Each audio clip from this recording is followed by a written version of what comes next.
I'm so delighted to be here today and be back with you. I've been doing a lot of traveling. I've been at Unity Village. I've been back here. We were up in conferences, Unity conferences up in Vacaville, and meeting with, and last night up in Marin, talking with different people from Unity churches all over and being part of this movement of awakening, of knowing the truth of who we are.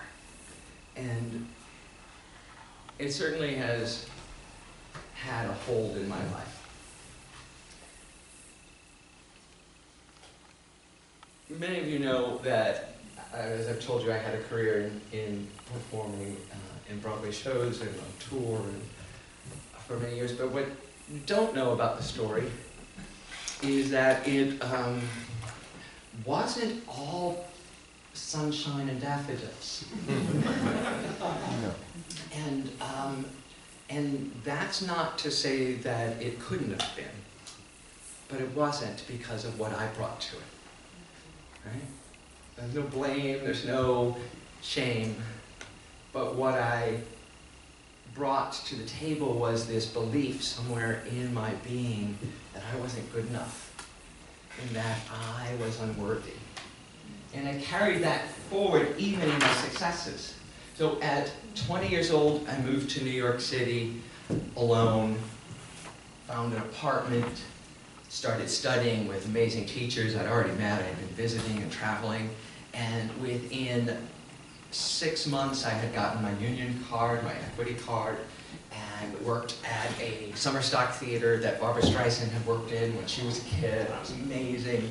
That's how I got my union card that first summer. That next year, I got my first show as a union member, going to auditions, and it was taking off. And in that first experience, I found a boyfriend who I started with, and we moved in together, and everything was going well, and I noticed that he didn't like it when I would go out on auditions. And come home and we'd have a fight, and it would be all about whether I was going to leave to go off and do another show. So that was a lot of tension at home. So I did some things, I made some choices. I got braces. They should have been on for 2 years. They were on for 4 years. I didn't work that whole time in the theater. And what I noticed is that I had sabotaged myself. I had purposefully, unconsciously, but purposefully sabotaged my good. And then that relationship, of course, I resented greatly and found ways to sabotage the relationship, which we don't have to go into here. But suffice it to say, that's my husband, of course. Suffice it to say, I wasn't a saint.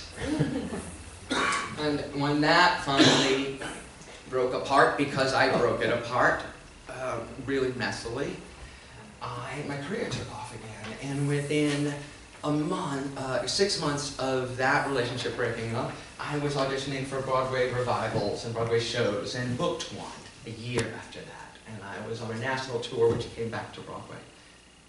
Fast forward 2 years after that show closed, and I was sitting in a crack house watching rats run by and not moving, staying there because I was waiting for my dealer to come back.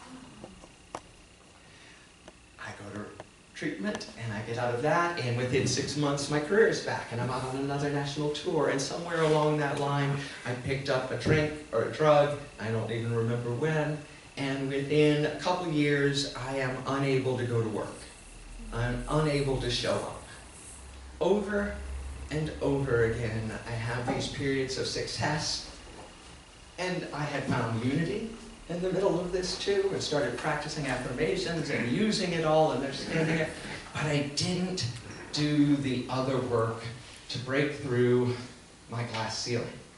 That place in me that wouldn't let me get beyond a certain level of happiness or success or abundance, because I didn't feel comfortable in that zone.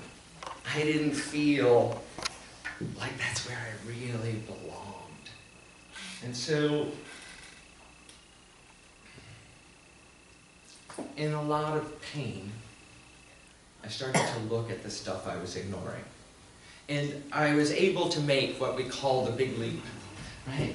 The leap from playing small, from keeping myself tiny, to that place where I'm really supposed to meant to be, in my level of excellence and genius, not operating in a zone of incompetence, but shining. You know, Marianne Williamson, I share it often, has that quote, "Your playing small doesn't serve the world." But playing big can be terrifying, right? It can be frightening. It can scare you out of your wits, and you can unconsciously or consciously limit your life. How many people would agree that they've done that somewhere before in your life? So look around. We're not alone. We're not alone, and this isn't about shaming me or anyone else. It is just fascinating to look at in its totality. To be able to stand here at this point in my life and say, wow, look what I did over and over and over again. And look at what I don't do today. So when I started examining the shadow, examining exactly what it is that I was doing, I was able to put some perspective on it. And we talk about this in the Loving What Is practice. These beliefs that circulate in our lives, or these ideas, and examine them as Deanne was talking about earlier. Is that true? Is that really true? Is it true that life is hard? Yes. Really? Is it absolutely true that life is hard? No. So I hear some debate in the audience. That's really interesting. Life is, we make it. As someone said to me, I was at this event last night, and some wonderful Unity people. We think we're so evolved.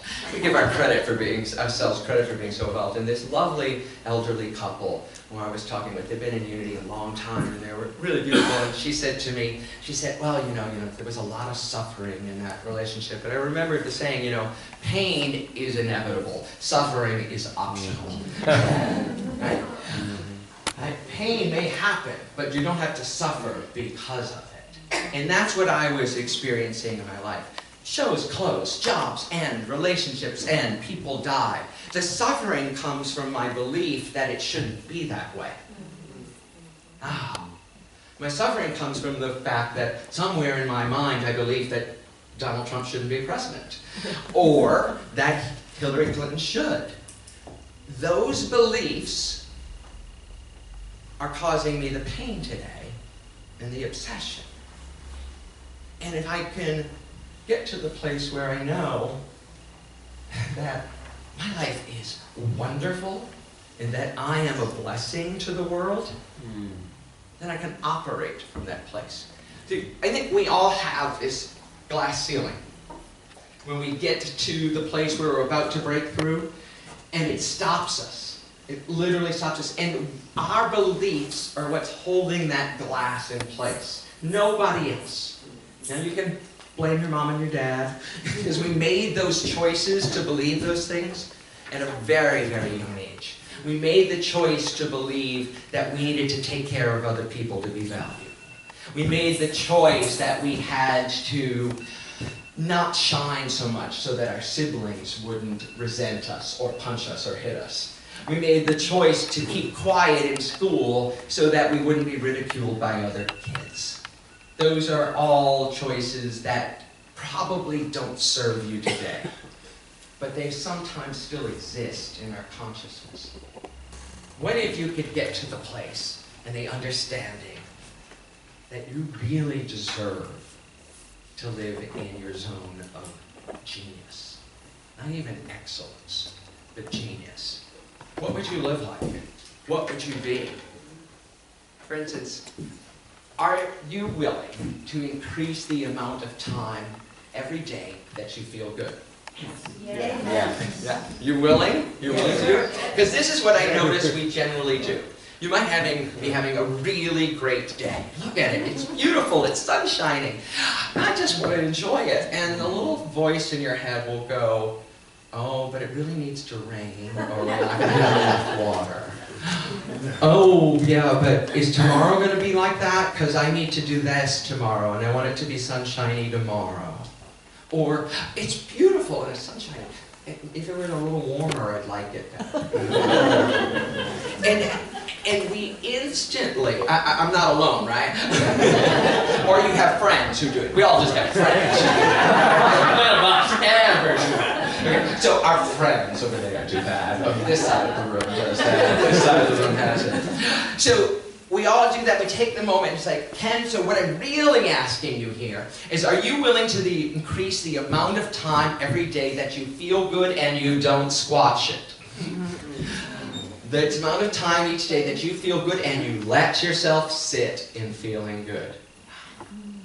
And then when those thoughts come up of lack and not enough and what's wrong with it, you just go, I release you and let go. I let spirit run my life. You remember Misa's song, and you go, no. It is a gorgeous, sunshiny day. It is a gorgeous, sunshiny day in my consciousness. It is a gorgeous, sunshiny day in your consciousness when you let it be. Then, if you can say yes to that, are you willing to increase the amount of time that your whole life goes well? Now, what I mean by your whole life is I mean your relationships, your intimate relationships, your family relationships, your personal relationships, your work relationships, your health. Are you willing to increase the amount of time in your day that you feel good in your body? That you're proud of your body? You see it as a gorgeous expression of life. I was on the phone last night with my marketing developer for Absolute Abundance, and I'm talking to her on the phone, and Roma comes over ready for her bath, and she's naked, and she is shaking her little tushy, and she's going, I'm naked. Right? My 2.5-year-old. So delighted to be, no one has taught her that her body is shameful. And you were that 2-year-old. You were that 2-year-old who knew that truth, that your body is perfect, gorgeous, a gift, magnificent. Can you stand up today and say, I'm naked! I'm naked! Come on! Underneath all these clothes, you're naked! You are! And you're beautiful! That kind of enthusiasm. Are you willing to increase the amount of time that you celebrate money? Money is only spiritual energy, right? And if you're looking at your bank account and saying not enough, if you're looking at your bank account and worrying about the bills that are coming last month, you are clogging the flow of the good that is already there. Everybody here have at least $1 in their pocket, or in their purse, or in their bank account. Have a penny. There is as much substance, the God stuff, in a $1 bill as there is in a $1,000 bill. There's as much energy of love and appreciation in that penny as there is in a gold coin. When you can celebrate it and understand it. So are you willing to increase the amount of time in your life that your whole life goes well? That you don't sabotage it, but that you bless it and go with it and live into it. Live up to who you're really supposed to be. Maybe? Maybe? A little bit? Are you willing? Yes! Yes!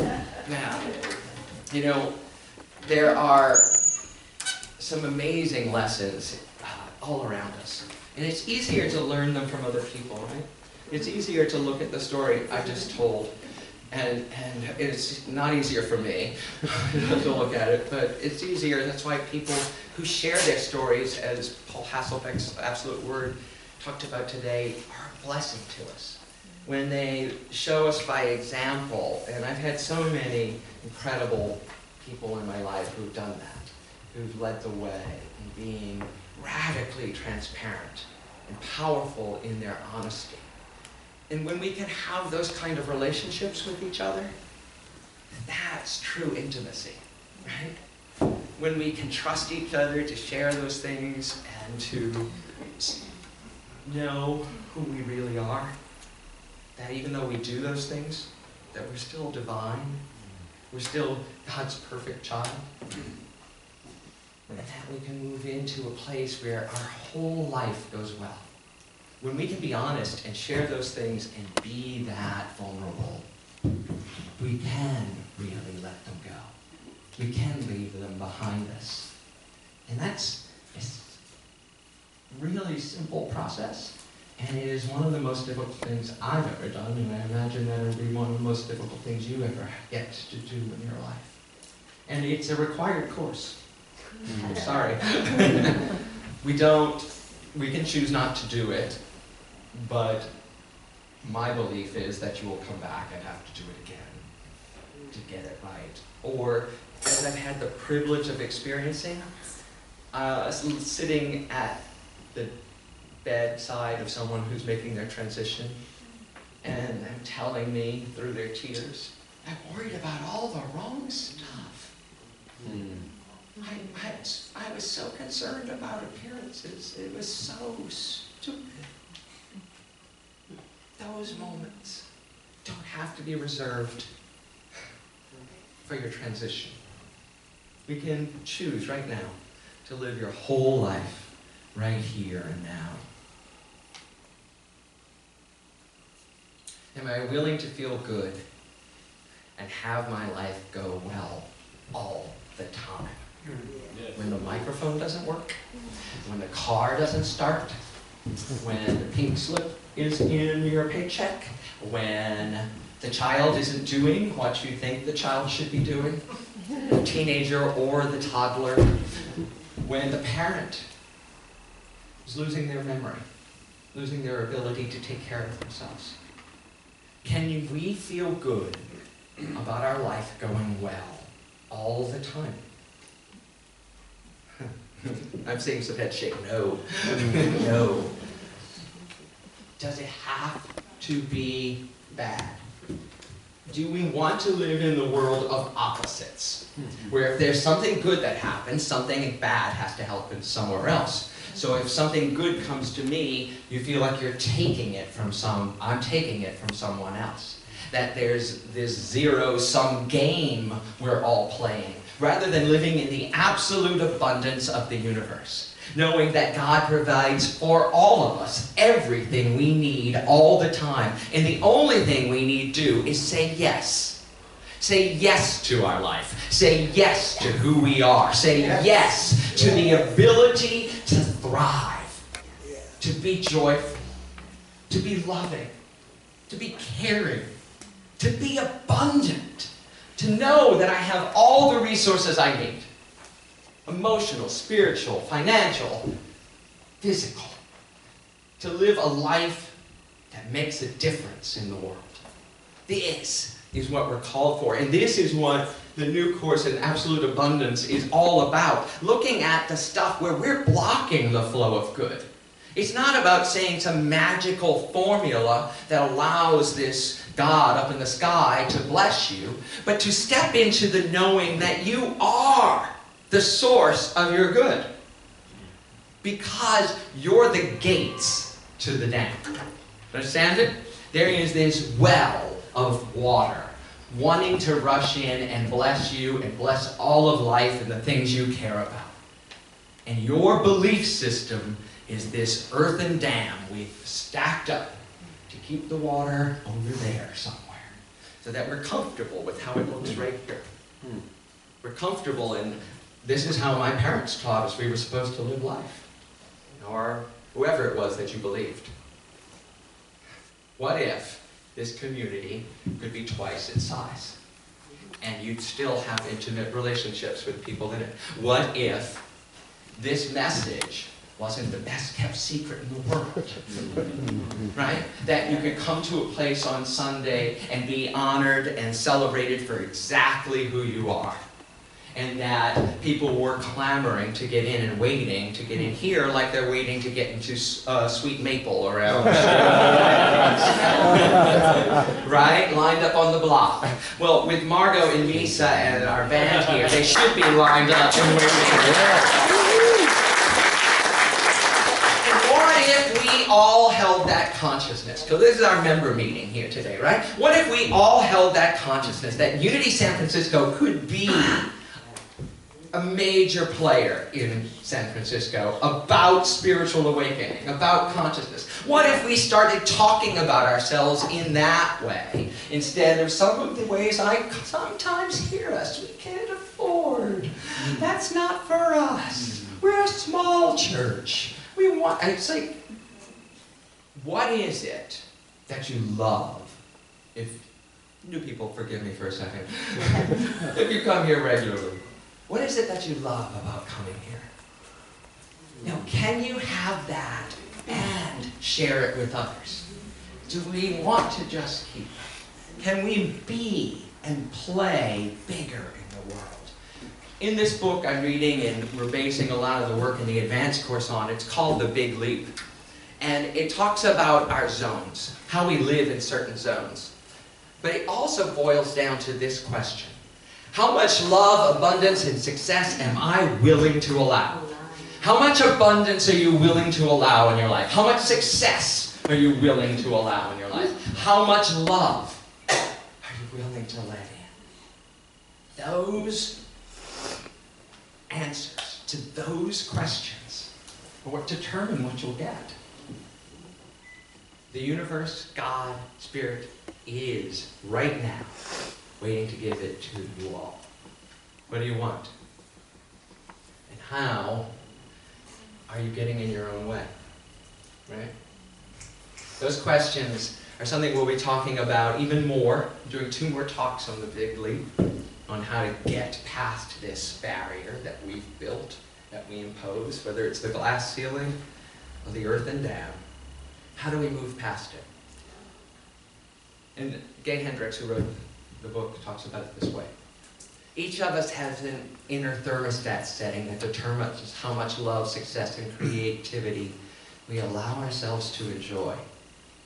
When we exceed our inner thermostat setting, we often do something to sabotage ourselves, causing us to drop back into the old familiar zone where we feel secure, nice and comfortable.